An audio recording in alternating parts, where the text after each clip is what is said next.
सहानुभूति चाहिए महाविभूति है यही, वशीकृत सदैव है बनी हुई स्वयं मही।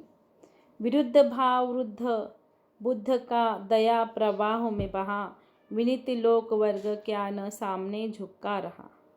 आह वही उदार है परोपकार जो करे, वही मनुष्य है जो कि मनुष्य के लिए मरे। सहानुभूति यानी दया करुणा, महाविभूति यानी सबसे बड़ी समाप्ति, वशीकृत यानी वश में करने वाला, मही यानी ईश्वर, विरुद्धवाद यानी खिलाफ होना। तो इन पंक्तियों के जरिए कवि कहना चाहते हैं कि मनुष्य के मन में दया व करुणा का भाव तो होना ही चाहिए, और ये सबसे बड़ा धन है। देखो, मनुष्य के मन में किसी के बारे में दया करुणा होना ही चाहिए, और ये सबसे बड़ा धन है। अगर आपके पास पैसा भी नहीं है और आप बहुत ही गरीब हैं, पर आपके अंदर दया करुणा है, तो आप सबसे अमीर हो, सबसे धनवान हो। स्वयं ईश्वर भी ऐसे लोगों के साथ रहते हैं। इसका सबसे बड़ा उदाहरण महात्मा बुद्ध है, जिसने लोगों का दुख नहीं देखा गया तो वे लोक कल्याण के लिए दुनिया के नियमों के विरुद्ध चल पड़े। इसके लिए क्या पूरा संसार उनके सामने नहीं झुकता? अर्थात उनके दया भाव और परोपकार के कारण आज भी उनको याद किया जाता है और उनकी पूजा की जाती है। महान उसको कहा जाता है जो परोपकार करता है, वही मनुष्य मनुष्य कहलाता है, जो मनुष्य के लिए जीता है और वो मनुष्य के लिए मरता है।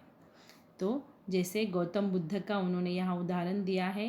गौतम बुद्ध की कहानी तो आपको पता होगी कि वो बचपन से ही उनको दुख क्या है ये पता नहीं था, पर जब वो युवा अवस्था में आए थे तब उनको वो जानने लगे कि दुख क्या है, मतलब दुख की फीलिंग्स क्या है ये भी उनको पता नहीं था। पर जब वो युवा अवस्था में आए तभी उन्होंने जानने की कोशिश की, तो उन्होंने कहा कि मतलब हाँ, उन्होंने देखा कि क्यों क्या है इंसान, क्यों है। तो उन्होंने पूरा अपना राजमहल छोड़कर लोक कल्याण के लिए वो निकल पड़े। अपना उन्होंने घर बार बच्चे सब कुछ छोड़कर वो निकल पड़े लोक कल्याण के लिए। तो इसीलिए उनको आज भी याद किया जाता है, क्योंकि कहा जाता है कि जिसके अंदर दया करुणा है, ईश्वर भी उसका ही साथ देता है। और यही यहाँ है कि मनुष्य कहलाता है जो मनुष्य दूसरों के लिए जीता और मरता है। रहो न भूल के कभी मदांत तुच्छ वित्त में, सनात जान आपको करो न गर्व चित्त में। अनाथ कौन है यहाँ त्रिलोकनाथ साथ है, दयालु दीन बंधु के बड़े विशाल हाथ हैं। अतीब भाग्यहीन है अधीर भाव जो करे, वही मनुष्य है जो कि मनुष्य के लिए मरे।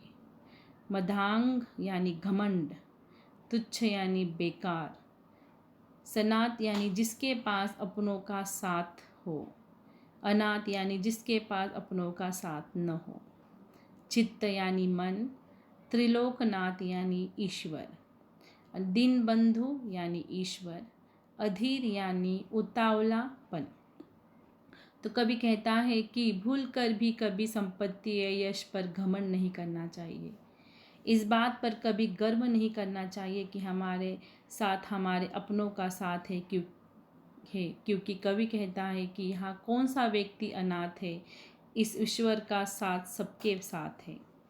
वह बहुत दयावान है, उसका हाथ सबके ऊपर रहता है। और कवि कहता है कि वह व्यक्ति भाग्यहीन है जो इस प्रकार का उतावलापन रखता है, और क्योंकि मनुष्य वही व्यक्ति कहलाता है जो इन सब चीज़ों से ऊपर उठकर सोचता है। तो यहाँ उन्होंने बताने की कोशिश की कि हमें कभी भी किसी पर भी घमंड नहीं करना चाहिए। अगर आप सोचते हो कि मेरे पास माता पिता है, ये सब कुछ है, मैं परिपूर्ण हूँ, और फिर एक गरीब है जो उसके पास कुछ भी नहीं है, वो दुखी है, ऐसा नहीं सोचना चाहिए, क्योंकि ईश्वर सभी के लिए समान है। ईश्वर के पास कोई भेदभाव नहीं है। हम एक गरीब को अनाथ नहीं कह सकते या एक अमीर को सनाथ नहीं कह सकते, सब दोनों समान है। इसीलिए कभी भी किसी भी चीज़ पर हमें घमंड नहीं करना चाहिए, क्योंकि मनुष्य वही व्यक्ति कहलाता है जो इन सब चीज़ों को ऊपर उठकर सोचता है। तो इन पंक्तियों के हमें घमंड नहीं करना चाहिए बताने की कोशिश की है। अनंत अंतरिक्ष में अनंत देव है खड़े, समक्ष ही स्वभाहु जो बड़ा रहे बड़े बड़े।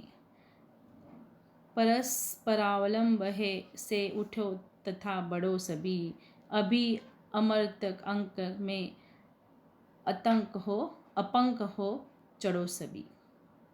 रहो न या कि एक से न काम और का सारे, वही मनुष्य है जो मनुष्य के लिए मरे।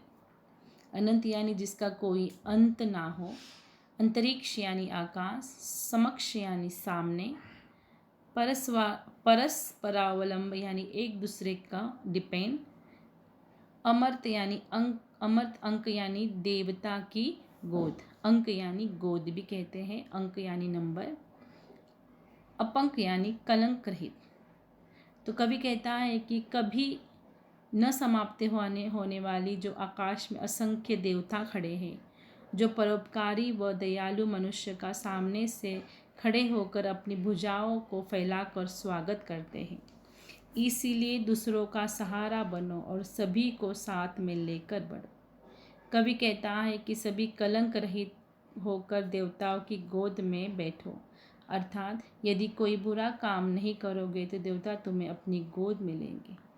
अपने मतलब के लिए नहीं जीना चाहिए, अपने और दूसरों का कल्याण व उद्धार करना चाहिए, क्योंकि इसी मरणशील संसार में मनुष्य वही है जो मनुष्य का कल्याण करे और परोपकार करे। तो यहाँ वो बताने की कोशिश कर रही है कि हमें मतलब ऊपर जो अनंत आकाश में जो देव भगवान बैठे हैं वो सभी के लिए एक है। अगर आप अच्छा कार्य करोगे तो भगवान आपको उनके गोद में लेकर बैठेंगे। तो हमेशा अच्छा काम करते रहो, हमेशा दूसरों का कल्याण उद्धार करना चाहिए। और क्योंकि इस मरणशील संसार में मनुष्य है जो मनुष्य का कल्याण करे और उपकार करे।